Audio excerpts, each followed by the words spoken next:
the entire journey towards the development sector was pretty much new to me when I joined APO. Very first interaction with any kind of a community. We were about to stay in a school where there were no mats given. Really want the mountains to go away or do they not want?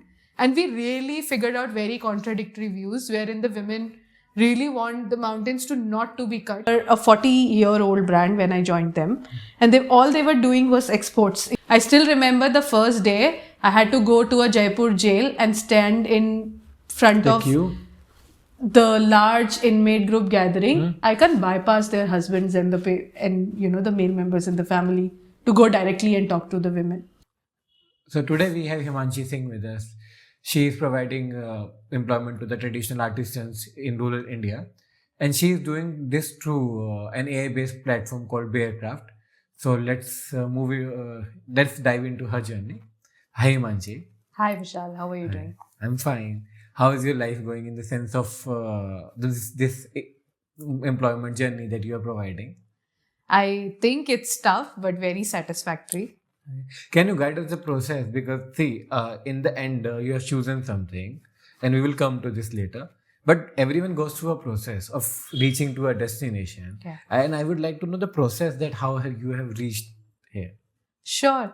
So I would just say that this development, the entire journey towards the development sector was pretty much new to me when I joined APO. But I'll just give you the gist a little bit before what I was doing. So throughout the school education, I'm a commerce graduate. Okay. But then, you have done philosophy, right? I have done philosophy in my graduation. But till like my high school, it was almost I was a student of commerce. And it's driven through a family thing because my uncle is working in a CACS company. And then they asked me to pursue CS. So I was half CS, which is like I've cleared my till second level with some subjects left in professional. And clearly it was not at all interesting to me. But then you know how tough the Delhi university admissions are. And BCom was the go-to subject during 2014 or 2012 when I was studying. So I picked up philosophy because this is somehow in interest with what I want to do further. And I was particularly interested in Western philosophy. So Kant and Plato was my go-to books and the articles that I always wanted to read. So I took admission in philosophy. Not very easy to get in, but yet I managed to go through it. And then there was, of course, a time your graduation is and what's next. And then my uncle came up with a newspaper cutting which states about Azim Premji University. This is after your graduation, right? After my graduation, which states about Azim Premji University admission. So I stayed all my life in Delhi. Clearly don't want to move out at all. So I just said that, what will I do there? It's in Bangalore. And then he's like, why people don't go Bangalore to study? So anyway, so I gave the paper, I somehow cleared. And in the interview to the two professors, I was clearly not speaking anything to the level that they have to give me the paragraph to read and say that we just want to judge whether you can make sense out of it or not. Because they just thought that I'm very dumb. Couldn't speak anything. But anyway, to my surprise, got the admission. Very sad to go. But that university... Because it was the first time you're going away from your home. Yes. And then staying in a hostel life, I was completely not comfortable with it at all. And plus, like to a very new city, everything was going to be... So first semester was disaster. I used to cry every day. But when I see the journey back then, I think this was one of the bestest experience that I got. So while I was in APU, that was my very first interaction with any kind of a community.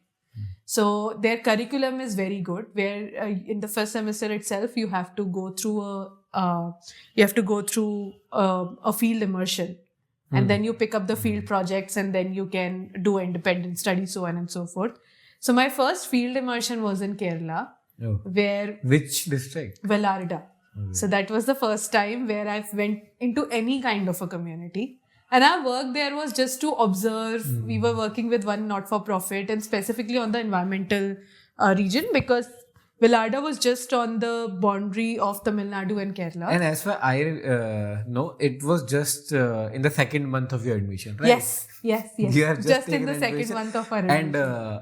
so I am also from Azim Premji University. She's my senior. So the point that I remember, it was just in September. You Yes. enter into July and August, Yeah. September. And many of the students leave in September. Yes. And I think this was university's call that people who want to leave, who can't go to the community, will leave in 2 months. Yeah, that's also true. And because the education, everything is so ingrained towards what they want to do with the social sector in general. So basically that was our first time, and like about people from different sections went together. And to my surprise, we were about to stay in a school where there were no mats given. So we were just given one door that, what do you call it? The chatai. Okay. So they gave it us that room to clean our room because we were actually staying in a classroom. So it was a very old school which was now totally deconstructed, and only students till 4th class used to come in the morning to, and we were to stay in that particular. So what you were doing? Just sitting in those classes? No. So basically our stay was in that school. Our work was to go around the community and observe. And because it was on the border of Tamil Nadu and Kerala, there was a constant fight between to cut the mountains or not to cut the mountains. And the not-for-profit that actually taking us all through the different parts of the villages was a foundation which is working on the ecological conservation, etc. And our work was to actually go into the houses and make a sense of what do people actually want there. Do they really want the mountains to go away, or do they not want? And we really figured out very contradictory views, wherein the women really want the mountains to not to be cut because they were really concerned about the heat waves that are going to come and affect the kids. But the men there absolutely wanted to be cut because there were no more employment opportunities. Yes, it is for the income and so. And we were very new to all this communication. At a lot of houses that we were coming out, there was a fight then after we were leaving. But so if I understand this concern, it is like two different stakeholders. Yes. One wants more money for his household, Yes. and second wants to preserve her kids. Exactly. And the family structure. And the family structure, yeah. And they were okay with what is available around in the community, right? And so we have to organize something like some cultural programs for the people there. So I've done all of that. But I think that was the time where I actually stayed in the community a lot more, because first I, as a person, I'm very chirpy and talkative. So I keep on talking to a lot of people who are there, a lot of small shop holders who are there, and then organizing a cultural tour, sort of. So when we came out after 15 days of immersion, that place sort of left an impression on me. And when we were making the presentation, of course, it was more of a happy journey than anything that, we didn't get the bed to stay, or maybe the food was not that great. I think it was more of curiosity that might be driving you. Can be. So in my case, curiosity is something that drives me, and then all other things doesn't matter. Yeah. See, I tell my friend that, I am happy staying in a Hyatt too and in a hostel too. Absolutely. Depends what you're giving me. If you're compensating with something new, I will stay in a hostel too. Absolutely. Yeah. So, Vishal, to be honest, that was the time where I enjoyed being in the community. And when I came back, it sort of left me an impression that, okay, this is something I'm reading in a class, because the first semester is all about getting sense of all kinds of subjects. Like we had ecology, philosophy, political philosophy, all of this. But then after the immersion, all of this eventually started making sense to you. That why am I studying? Why, I'm being put into this. And that also made me decide to do my specialization in law and policy. Oh. So during our time, you can do the specialization in public health, law policy and governance and like that. And basically how a particular community, districts and states function over there made me very, very curious to understand. Basically South you study? Yeah. So when I went in, definitely there. And then in the second semester, I had to do an internship. So I actually picked up a institute which is called Institute of Narcotics, Drugs and Analysis. This is an institute. You're This is an saying, institute. not a government department. No. So basically, all the retired IAS basically formed that particular thinking body, which eventually help in the policy making and the other decisions. Right. So I've sort of done my internship over there and really to understand what goes into, making the policy around that particular area. Because one of the things that I also saw in the immersion when I was there was eventually a lot of people are very high on taking the narcotics, and the liquor issue was huge there. So it sort of made me also think that, how these things actually connect and plays out together. So basically, so that all come together. I took the specialization, and then while doing the specialization, we had to do a very interesting thing to work with the LLM. Which you are also a badge after, you're part of. And then I was yesterday we were talking that we are Fardi lawyers. We just law degree.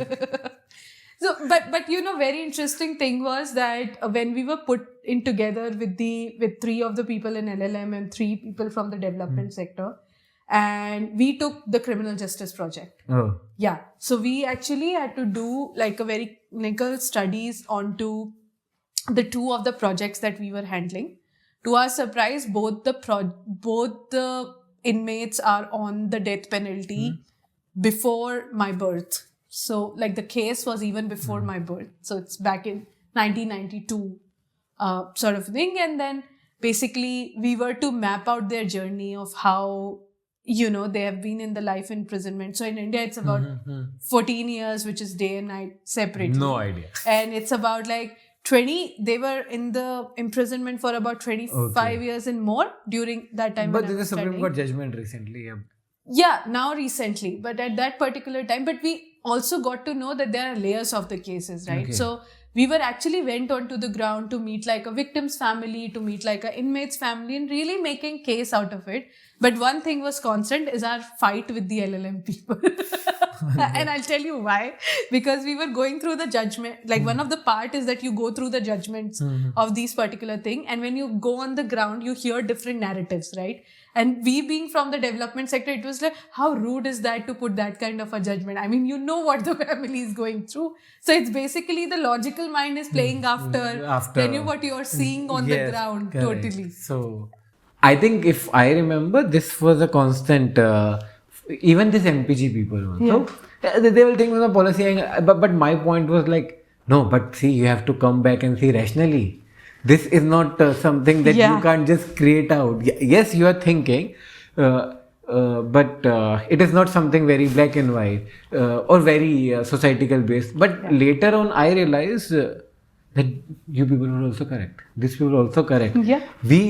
And then now I call out my legal friends. You are just seeing this section as a section, but then you see the history behind it, why it was formed.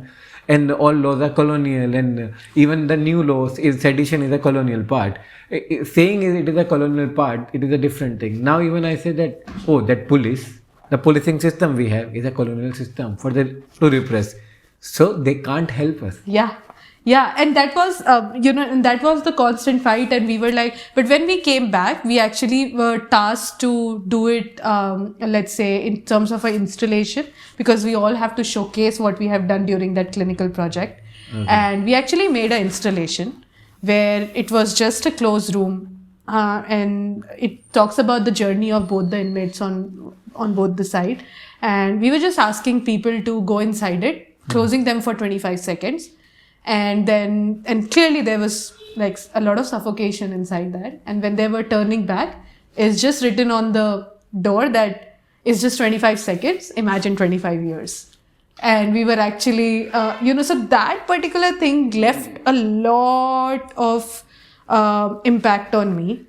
And that was my journey of immersing into the development sector. I am getting goosebumps by thinking, but this installation, now I'm thinking it can be there for many people. Yeah.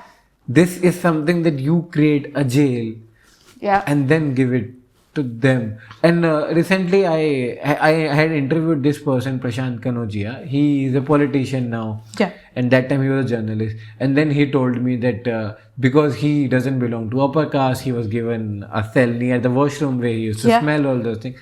And I was like, maybe he's right. Maybe it is the case of UP jail where he was locked. But recently I realized this is the case. Yeah, this is the case, and also like we that's a larger topic where we need to think about how our systems, like the justice systems, need to be reformed. But Vishal, to be honest, that kind of journey of like 5-6 months really left an impact on me, and that made me very sure I'm not going to go after any of the corporates to do the job.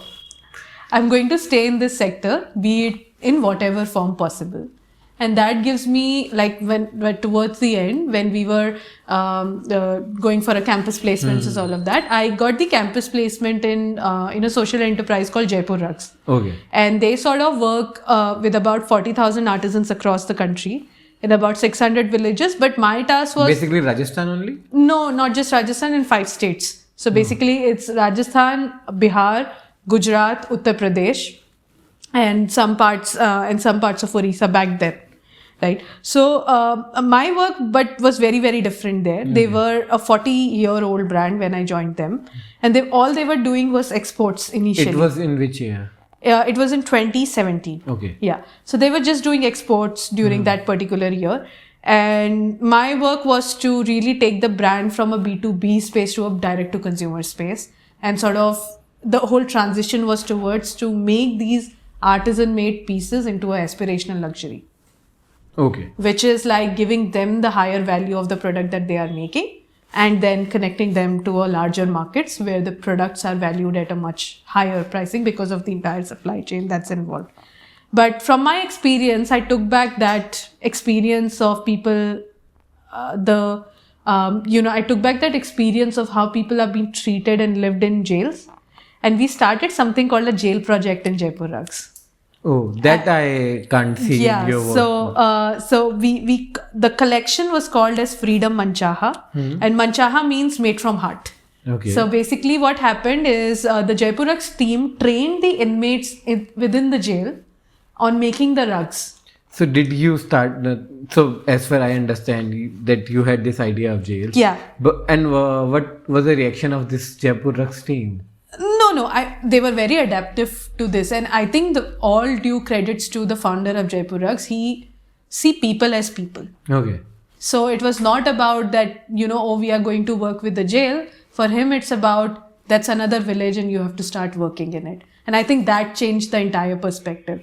I still remember the first day I had to go to a Jaipur jail and stand in front of the large inmate group gathering and have to stand on a stage where they have a cinema room. Basically, every jail will have, like, once in few months, they have like a filming happen within the jail itself, and really talking about if they want to take up any work or not. So was this a male jail or female? Only? Male. Oh, Yeah. So it was, but because I had that experience, I was a little bit comfortable in actually talking to the people. Yes, so I was going to ask this question later on, but now it came, so I'm asking. What do you think gender in your journey? Because now now you're saying that you were the only one in a male setup. Then how do you see gender in this process? I would say that, one of the things that helped me come a lot of obstacles many times where I'm hesitant in talking to somebody maybe at a village or a block or any cluster level is to really understand the nuances over there. So maybe I cannot bypass certain people to talk to certain people. I have to go through a protocol, and that's how it's been understood. So for example, if I have to work in a village and I want to work with the women-led community, I can bypass their husbands and the male members in the family to go directly and talk to the women, which maybe in many cases would be seen as wrong, but sometimes you're also not acceptable by those women if you go around directly and start talking to them. And you may not be acceptable to those men also, right? Yeah, it's absolutely not acceptable to them, But it may not be many times acceptable to the women as well. So even today, even for Bearcraft, when I have to go and work in a certain community, I have to follow a certain channel. Are men apprehensive when you talk to them because you are female and then coming outside the... Yeah, to be honest, now not really. I mean, everybody wants a growth. Everybody wants a work. Everybody wants a skill. And if your approach towards them is right, I am not facing that difficult conversations now in the community. I see more support rather than more apprehensions. So this Jaipur journey continued for more than 4 years, right? Yeah, for about close to 5 years. And I left where they have opened close to about more than 7 retail stores in India and about 2 retail stores internationally. Milan was my last project with them. So that's what they've taken the brand from B2B space to a direct to consumer. Yeah.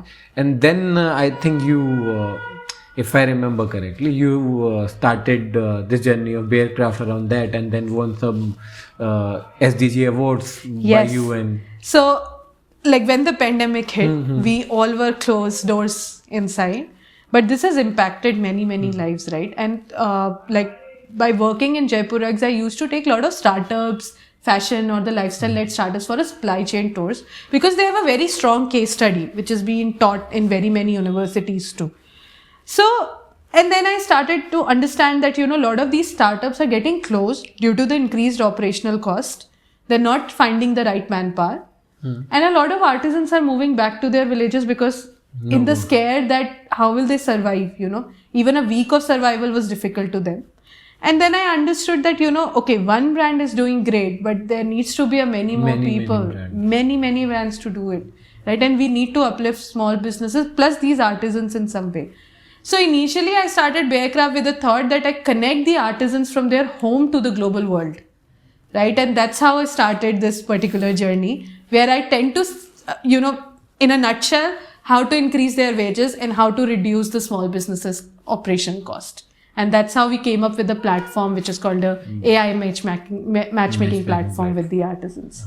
So when I was reading about your artisan platform that is helping giving employment to the community, I was just thinking, in my experience, when I worked with a certain organization, they were funded by some bank, some CSR organization, and then they were making self-help groups of females and other. So I think I was in this place called Savai Madhepur.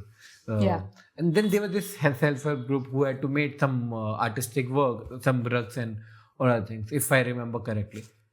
But that was not fully functional. They were trying to fund. Then how you are saying that you are helping? Because I have seen people or these CSR projects, they are pumping money, but there is no motivation in that group. Yeah.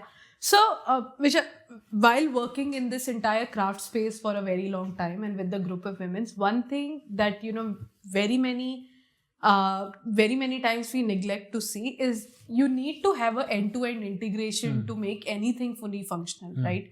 If for the people who are working in the self-help groups, if the money is not on their plate at the end of the day, it's becoming difficult for their survival, right? So right now, as we saw Maslow's hierarchy your needs to be fulfilled first, right? So when we are working in a community, the structures where you just say that we give you the training and then, vanish off, it's never gonna work. You have to give them a market too. You have to give them a market. I mean, you have to give them a market, but you have to teach them what all goes to go into the market, right?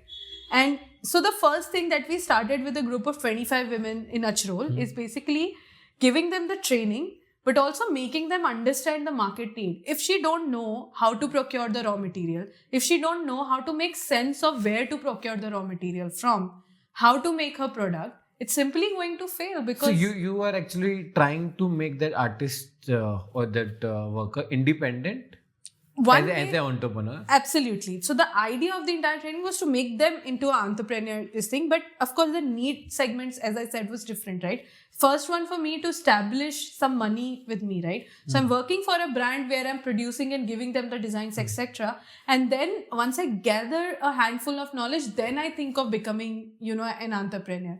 So I would just say that even for me today, it's true that before starting anything, I need to get that experience in that industry. Otherwise, it's becoming very impossible for me to eventually operate in a very difficult ecosystem, right? So when we're talking about funds, I will come back to your Yeah. grant making. So I think you got your first grant by UN only. Yes. And you were Infosys was one of the partner that have given you. Yes. So can you guide us a journey? Because then if I'm thinking some new entrepreneur or someone who just want to work in a social space, how they can navigate through this journey? of grant Absolutely. making? So one is Vishal, that we were actually the customer funded since the beginning, which is like very, very small projects in few thousands, and that's how we were running. But what we really focused on is really applying to the right spaces. So as you say that for the entrepreneurs who are working in that space, how to go about it, really figure out that either are you a impact startup, or you are a really product or a sales oriented startup, or you are a service startup, whatever category you are in, and just really go about doing a simple Google search onto what are the kind of grants that are available. In our case, how we get across that Unleash program is I was looking for SDG impact grants. Okay. And that's how I got one of the applications are out, start filling it up. Frankly, we got selected. We were very happy, but it was a very, very competitive process. Even apart from being competitive, what really good was it was a 6-month incubation. So really, Bearcraft, what it is back then when I started it and it is today, it's a stark difference because of that program. Because 6 months, they took us through every journey of doing our unit economics to how should we register ourselves at. So like every step is being guided. And then you are getting the help of mentors across the world to sort of do your pitch.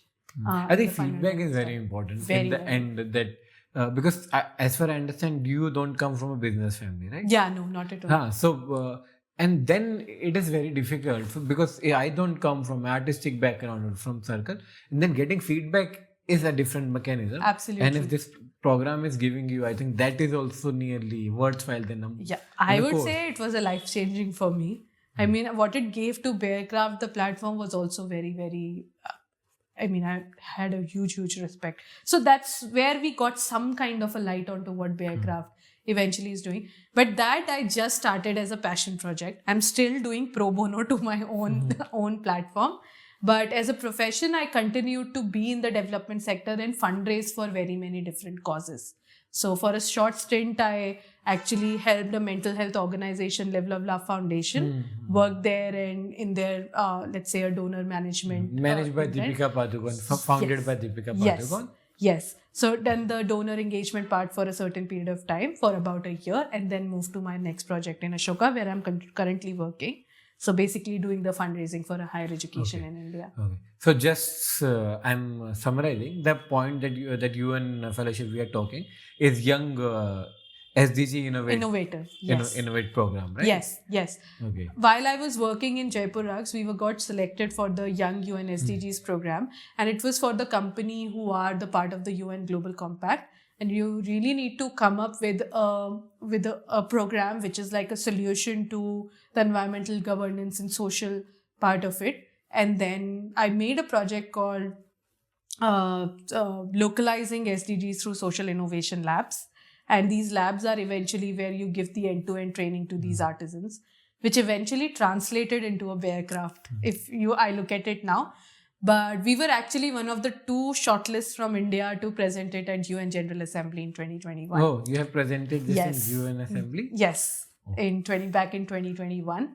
And then I sort of didn't want to leave it there, carried it in the form of Bearcraft. I think this is something that if you're starting some idea and then you get that push, then you have that motivation to take it for 2 years. Then you get this push and then the journey continues. I think you mentioned some place that you're going to represent this Bearcraft in September next year? Yes. So we got shortlisted for the Clinton Greenhouse Initiative. So it's an annual event which happens every year.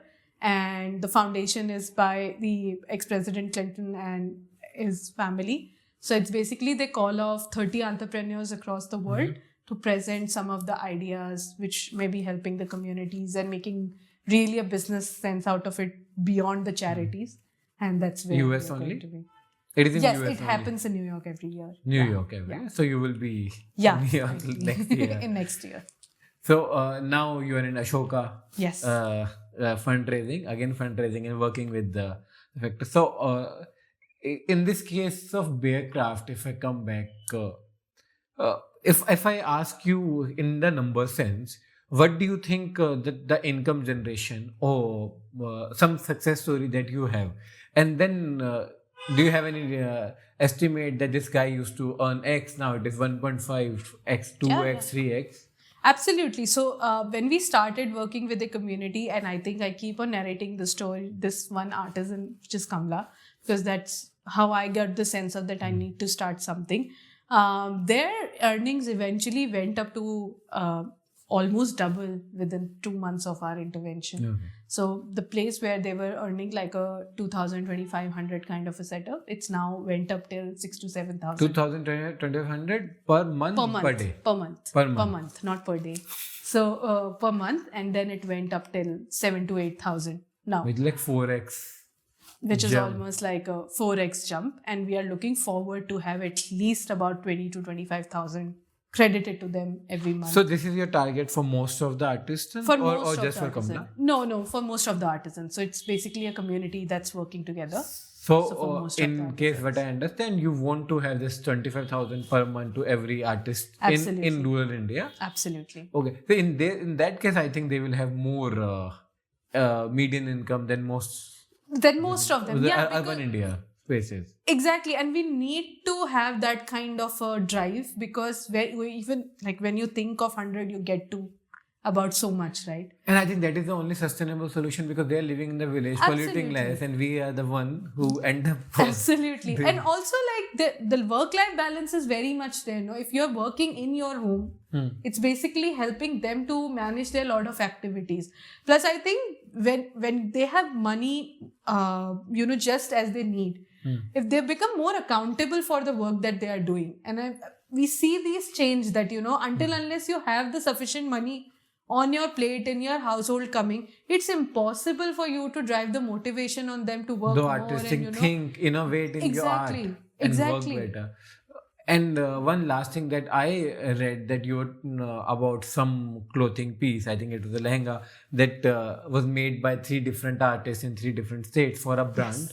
Yes. So, and that was a bespoke piece. So, because of some non-disclosures, we can't tell you the name and all. But basically, we made a bespoke piece where the person want certain art forms, craft forms from India.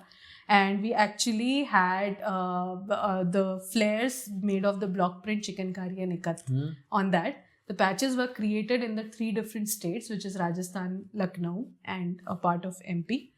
And they were all brought together to stitch into one particular lehenga. The lehenga actually narrates the story about the craft form, but how the print is being done is basically telling the journey of a bride, how it goes through the different story point in time. So basically, So by understanding your words, you had to learn about, or I think you might have learned about all these art forms. yeah, clothing absolutely. things Absolutely. I think this was during Jaipur, right? Yes, absolutely. All due credit to them. But yeah, after when I stepped into Bearcraft, I was fortunate to have amazing community of these small businesses and brands who are letting me learn through them as well. But amazing community of master entrepreneurs who are actually helping me in learning some sort of different crafts. So now your academics has taken you to the Impact Project. Jaipur has the entrepreneurship company has combined both. Yeah. Then you want to be an impact-based entrepreneur. Yeah. This is something that you are trying to make. Absolutely. Yeah, absolutely. I want that, that the craft firms that exist in India and even beyond India should be affordable to every household and should not be restricted only to the luxury markets, right? So that is something where we have very many fast fashion, everything available. Why not to utilize certain crafts that are already being done? This thing, if I go beyond, what I have realized, there are brands who will charge you 8x, 10x, 50x, but then I go to some village where they are making like 5% of the cost, 10% of the cost. For example, this Kolhapuri chappal, if I go to a showroom or someplace in Delhi, 5,000, 8,000, 10,000. Yeah. You know, I went to Kolhapur, one of the biggest store, and they are one of the biggest exporter. Most of the brands in Delhi also are getting from them. I can see they are manufacturing from them. The same stuff they are giving without putting the brand tag is 1,000 rupees, 1,500 rupees. Yeah. And then when I started bargaining them, he said, "You are from Delhi and try our same slippers there. You are paying 8,000 and you are bargaining for 100 rupees." Yeah. Then I realized that, oh, I am actually paying 7x. I acknowledge that brand in Delhi, the cost of running is more. Correct. But the thing that I don't understand is why that artist is earning less. Getting there. Exactly. And that's what we are trying to solve through Bearcraft. You know, actually, please remove the mediator and give the actual cost that a particular artisan. One thing that we don't talk about our platform is that we don't charge on the every step. Okay. Right? So once the brands sign up with a bunch of artisans, they exactly know what wages they are paying to the artisans. And so how do you charge them? Yeah, so we charge on your invoice, the final invoice amount, and we take a 10 to 20% cut depending on the order size that you ordered. You charge from the brand? Yeah, absolutely. Okay, you charge from the brand. So and then the brand knows that they are paying 1,000 rupees, 10,000 rupees. Everything is transparent. Yes. And then you will say you have paid them 2 lakh rupees. Correct. Give us 10%, 15%. Correct. Cut in the end. Exactly. And the cut is solely for making your supply chain smoother of connecting to the artisans. But in that case, I think they might be saving 10 to 15% easily. If I understand, those brands are 40%. 40% their operational cost is reduced in about 40%. So and your cut is 10 to 20. Exactly. So the 20% that they are saving, we are actually forcing SMEs or the small businesses to put in their marketing. Okay. Right? Funnel it back into their marketing. And hence the whole, as I said in the beginning, you know, the operation cost as it goes down, they can do more marketing for their projects. Rather than putting all the money in the supply chain and the operations and stuff like that. So this platform is actually basically focused on SMEs? Yes. Currently, it's majorly focused on the very small size boutiques, fashion workers and the small businesses. Okay. So I think this is something very interesting in the case of Bearcraft because you are creating an impact, saving 20,000 for brands and giving more work to the grassroots worker and eliminating the ठेकेदार. Correct. But that I can come up with the ठेकेदार and then वो जो major cut है that it is actually going to the artist. And if you expect 25,000 for someone in a village, I think that is a decent income is in India. Yeah, we also know that people are able to save much more. Able to send their kids to the school, maybe able to buy that something extra that they always wanted to. You, right? That motivates me. And the thing is that, you know, building that kind of a company or a consulting is possible where if you put the people and your heart at the right place, you'll also get to earn the profit. Correct, you know, it's not just about you earning the profit and putting everybody down the line. It's everybody working together. And everybody getting a good share of profit. But this is how businesses used to be run. This is what I remember when I studied some courses. It was never about your shareholders. It was about your customers. Exactly. And do you know, when we started some of the mentorings, we always used to hear that, you know, oh, your business is into the supply chain. You can get the cut in many places. Of course, we know, we are seeing in the industry. But there are many players who are taking the cut, but you're an impact-driven startup. But is that cut making anybody sustain is also a question that, you know, that maybe you're traditionally how you're running makes sense. But now when we are seeing the impact of the traditional businesses, it's way more. So I just feel like that it's a time for doing the new innovations. It's time for the younger ideas, I would say, and then integrate into your business needs. And I would like to place it here that profits without keeping people is a costly and a very negative thing to do. So I think you need to keep people at the core of whatever you are doing. So I'm ending, but in the sense that I want to put one line. There was this idea that capitalism is a funnel and then money will eventually flow down to the earth, to the people, to the masses. But I read this book by Thomas Piketty and he pointed out, no, it never happened. But now, by understanding your idea, it can happen if we are creating impact-driven businesses. So I'm always, even when we read about capitalism in our courses during Azim Premji University, and we understand about capitalism, for me, it's very difficult to say that I'm against the capitalism. This is a healthy capitalism. This is what I'm saying. I would put this as a conscious capitalism, and I think that's required at the current point in time.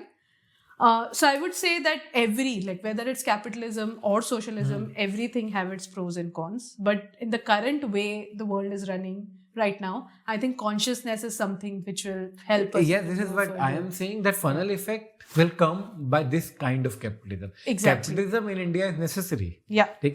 And I think I am pro-capitalism, but I am not in a way, but I don't think capitalism should be exploitative in the term the feudal system were doing. Correct. And this impact-based capitalism is actually something one can aspire for. Yeah, absolutely. And I see many enterprises coming in that manner. So maybe, for sure. So this is Himanshi Singh for us and her Baycraft and how her journey has started. Yeah. So this was the end of this episode, and we will come back with another entrepreneur or someone from the leadership position of some other organization that is creating an impact on the ground. Yeah, thank you, Vishal, for having me. It's a pleasure talking to you. Thank you. Thank you.